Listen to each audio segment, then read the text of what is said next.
नमस्कार दोस्तों। एक तरफ कांग्रेस आपसी सिर फटोवल में लगी है और दूसरी ओर बीजेपी 2023 विधानसभा चुनाव की तैयारियों में जुट गई है। छत्तीसगढ़ विधानसभा चुनाव में अभी 2.5 साल का समय रह गया है। कांग्रेस दाऊ वर्सेस बाबा में उलझी हुई है। रायपुर से लेकर दिल्ली तक सारी एनर्जी भूपेश बघेल और टीएस सिंहदेव की लड़ाई दूर करने में खर्च हो रही है, जबकि बीजेपी अगले चुनाव को जीतने की रणनीति बनाने में जुट गई है। कांग्रेस ने आपसी लड़ाई से खुद अपनी किरकिरी तो कराई ही है, बीजेपी को निशाना साधने का मौका भी दिया है। पूर्व सीएम रमन सिंह ने तंज कसा है कि उन्हें यानी कि टीएस सिंहदेव को बार बार दिल्ली दौड़ाया जा रहा है, एक बार निराकरण कर ले और निर्णय ले ले। दोस्तों, जब अपने घर की लड़ाई बाहर आती है तो पड़ोसी मजा लेते ही हैं, लेकिन बीजेपी में सब कुछ ठीक है ऐसा भी नहीं है। इस पर आगे बात करेंगे, लेकिन इसमें दो राय रही कि बीजेपी अगले चुनाव को लेकर वाकई काफ़ी सीरियस है। वो इस बात से जाहिर है कि उसने कांग्रेस को पटखनी देने के लिए और अपनी ज़मीन पर ताकत बढ़ाने के लिए बैठकें शुरू कर दी हैं। इस समय बीजेपी बस्तर में एक चिंतन शिविर कर रही है। रायपुर में सरकार बनाने का रास्ता बस्तर से ही होकर जाता है। बस्तर संभाग में विधानसभा की 12 सीटें हैं और इन सभी पर कांग्रेस का कब्जा है। बस्तर भोले भाले आदिवासियों का इलाका है, जिन्होंने बीजेपी के 15 साल के शासन के बावजूद अपनी मांगें आकांक्षाएं पूरी ना होने से खींचकर 2018 में कांग्रेस को ज़बरदस्त समर्थन दिया। अब उन्हीं आदिवासियों को मनाने, लुभाने और खुश करने के लिए बीजेपी जगदलपुर में रणनीति तैयार कर रही है। चुनाव आते आते आप पीएम मोदी को इस इलाके के लिए खास तौर पर कुछ बड़ी घोषणाएं करते ज़रूर देखेंगे, क्योंकि जैसा मैंने पहले कहा कि रायपुर का रास्ता बस्तर से ही होकर जाता है, यानी कि अगर छत्तीसगढ़ में सरकार बनानी है तो सीढ़ी जो है वो बस्तर से ही जाती है। दोस्तों, भले ही बस्तर की सभी सीटों पर कांग्रेस का कब्जा हो, लेकिन अगले चुनाव में कांग्रेस ऐसा प्रदर्शन तभी दोहरा पाएगी जब आपसी मतभेद दूर कर अभी से कमर कसेगी। हालांकि मुख्यमंत्री भूपेश बघेल ने राहुल गांधी को अपने विकास कार्य दिखाने के लिए बस्तर को ही चुना है। उनको लगता है कि यहाँ उन्होंने काफ़ी काम किया है, जिससे आलाकमान खुश होगा। बीजेपी ने भी बस्तर में ही 3 दिन का चिंतन शिविर आयोजित किया है, जिसे काफ़ी सीक्रेट रखा जा रहा है।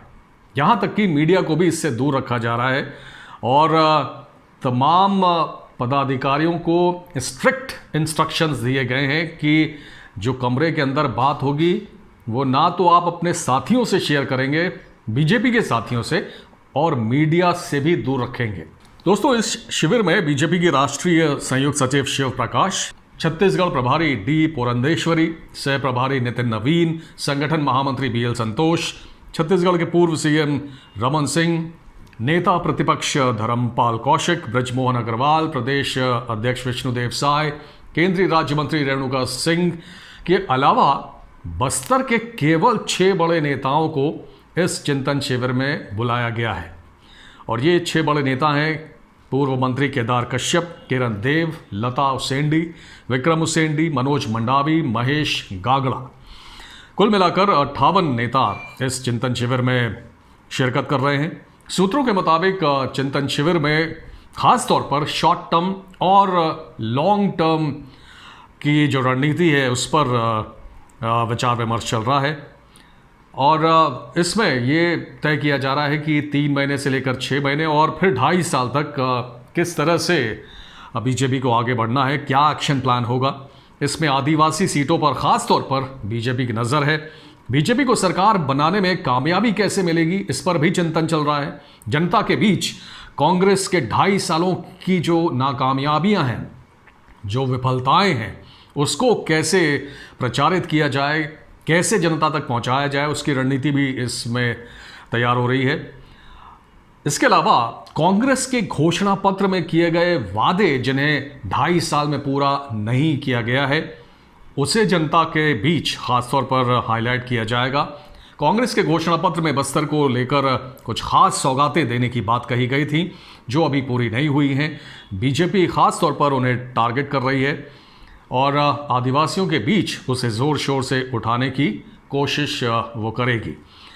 नक्सली समस्या पर काबू पाने में सरकार की विफलता को भी उठाने की कोशिश होगी।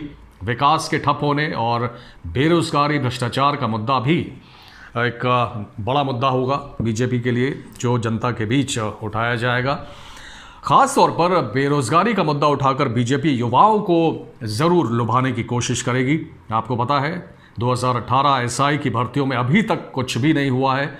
इसके अलावा विद्यामितान शिक्षकों को नियमित करने का वादा कांग्रेस सरकार ने पूरा नहीं किया है। CAF DAF वेटिंग लिस्ट अभी तक क्लियर नहीं की गई है। ऐसी बहुत सारी सरकारी नौकरियां हैं जिनकी राह युवा देख रहे हैं और सरकार कुछ नहीं कर रही है। इस पर मैंने पहले भी कई वीडियोस बनाए हैं, आप डिटेल्स के लिए उनको देख सकते हैं। दोस्तों, कन्वर्जन का एक मुद्दा बीजेपी के दिल के बेहद करीब है और पिछले दिनों ये मुद्दा उसने उठाया भी है। तो माना जा सकता है कि आने वाले दिनों में इस मुद्दे पर भी भूपेश बघेल सरकार को घेरने की कोशिश ज़रूर की जाएगी। इसे लेकर भी रणनीति तैयार होगी। इस चिंतन शिविर ने दोस्तों ये सवाल भी खड़ा किया है कि क्या बीजेपी में सब कुछ ठीक है। ये सवाल इसलिए खड़ा हो रहा है क्योंकि चिंतन शिविर में राजेश मूणत, अमर अग्रवाल, गौरी शंकर अग्रवाल, सुभाष राव, बस्तर से सांसद रह चुके दिनेश कश्यप, 2 बार के विधायक संतोष बासना, बस्तर के प्रभारी रहे सौदान सिंह और वन विकास निगम के पूर्व अध्यक्ष श्रीनिवास राव मद्दी को नहीं बुलाया गया है। और मज़ेदार बात यह है कि चिंतन शिविर श्रीनिवास राव मद्दी के होटल अविनाश इंटरनेशनल में ही हो रहा है और मद्दी को इस बैठक से दूर रखा गया है।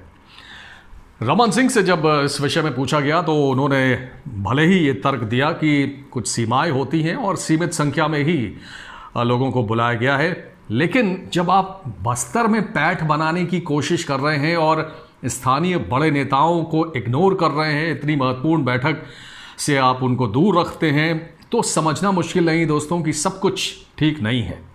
वो भी तब जबकि ये तमाम नेता रमन सिंह के 15 साल के कार्यकाल के दौरान बस्तर के लिए रणनीतियां बनाने में शामिल रहे।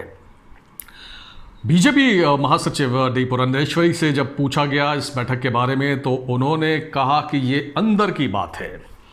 तो आपसी गुटबाजी समय रहते दूर नहीं की गई तो वो किसी भी पार्टी के लिए घातक साबित हो सकती है। लेकिन कांग्रेस जहां शीर्ष स्तर पर गुटबाजी झेल रही है, बीजेपी में ये समस्या स्थानीय लेवल पर यानी लोकल लेवल पर है, जिसे दूर करना बहुत ज़्यादा मुश्किल नहीं होगा।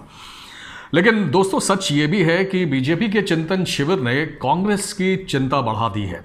भले ही कांग्रेस के जिला अध्यक्ष राजीव शर्मा इसे चिंतन शिविर नहीं बल्कि चिंता शिविर कह रहे हों, लेकिन सच यही है कि घबराहट कांग्रेस की ज़्यादा बढ़ गई है। लेकिन कांग्रेस के लिए उससे भी बड़ी चिंता है भूपेश बघेल और TS सिंहदेव की लड़ाई को ख़त्म करना, क्योंकि इसमें दो राय नहीं कि अगले चुनाव में अगर ये दोनों दिग्गज नेता एक साथ नहीं आए तो कांग्रेस के लिए जीत को दोहरा पाना बहुत बहुत मुश्किल होगा। दोस्तों, अब देखने वाली बात होगी कि कांग्रेस आला कमान कितनी जल्दी और कैसा समाधान निकालती है जो जय और वीरू को साथ ला सकेगा। बीजेपी के चिंतन शिविर पर आपकी क्या राय है दोस्तों, कमेंट सेक्शन में ज़रूर बताइएगा। बहुत बहुत धन्यवाद। जय हिंद।